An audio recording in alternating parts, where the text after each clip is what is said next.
A homeless man used all his earnings from the day to buy a fast meal, but at checkout he found he was 1 cent short, so he begged the owner to let him sing a song in exchange, but the owner threw the food straight into the sink. "Don't come back, I don't want you here."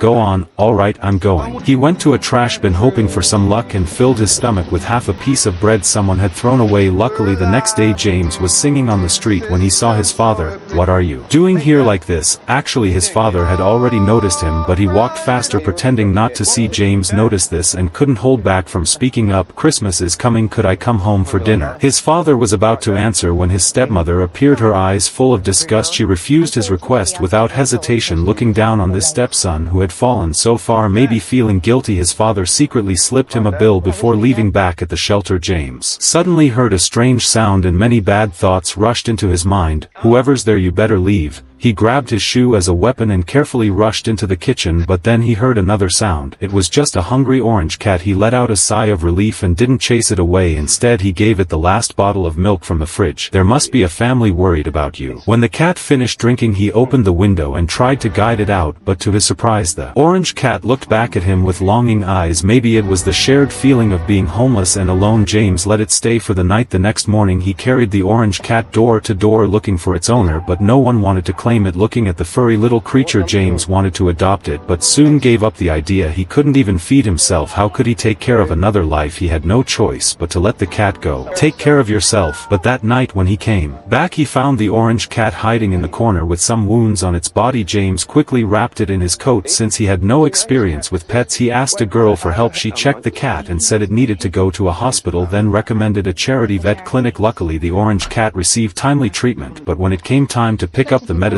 the cost troubled James. The treatment was free but the medicine cost money. "That's all I've got, it's up to you." He had to use the little money he had left for living expenses. The next day James went back to the street to sing as usual, but the orange cat secretly followed him. It even got on the bus with him. "What are you doing here?" When they got off James worried the cat might get lost, so he let it climb onto his shoulder. In this way the unique pair, a man and a cat, quickly attracted onlookers. If James had been singing alone few people would have stopped for a shabby scruffy homeless man, but with a cute furry companion it was impossible not to notice them. More and more people gathered. Everyone smiled at them, took photos and gave money. Not surprisingly the day's earnings were more than the total of the past week. James high-fived the cat, whom he'd called Bob, to celebrate. "Haha, do you know what just happened? You're a wonderful little being, aren't you?"